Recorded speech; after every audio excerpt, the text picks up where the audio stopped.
લોકમત ન્યૂઝમાં આપનું સ્વાગત છે। વડોદરા શહેરની એક ખાનગી યુનિવર્સિટીમાં અભ્યાસ કરતી વિદ્યાર્થિનીને કપડાં ધોવાના બહાને રૂમ ઉપર બોલાવી તેને બંધક બનાવી દુષ્કર્મ આચરવામાં આવ્યું હોવાની ફરિયાદ નોંધાતા ચકચાર મચી જવા પામી છે। બાપોદ પોલીસે આ મામલે ત્વરિત કાર્યવાહી કરી આરોપી યુવકની અટકાયત કરી છે।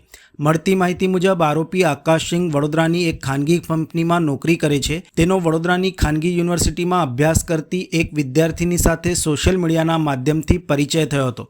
બંને ચેટિંગમાં વાતચીત પણ કરતા હતા। વિદ્યાર્થિનીને કપડાં ધોવા હોવાથી આરોપી આકાશસિંહના રૂમે વોશિંગ મશીન હોવાથી તેણે મિત્રતામાં બોલાવી હતી। વિદ્યાર્થિનીને વારંવાર બોલાવ્યા બાદ તે આરોપીને રૂમે પહોંચી હતી। બાદમાં રાત્રિનો સમય હોવાથી આરોપીએ માયાજાળ રચી વિદ્યાર્થિનીને રાતનો સમય છે, અહીંયાથી નહીં જવાય અને કોઈ જોશે તો કેવું લાગશે કહી રોકી રાખી હતી। બાદમાં રાત્રે પોતાના બેડરૂમમાં ફોસલાવી બોલાવી હતી। શરૂઆતમાં આરોપીએ તેની સાથે શારીરિક અડપલા કર્યા હતા અને ત્યારબાદ વિદ્યાર્થિનીની મરજી વિરુદ્ધ દુષ્કર્મ આચર્યું હતું।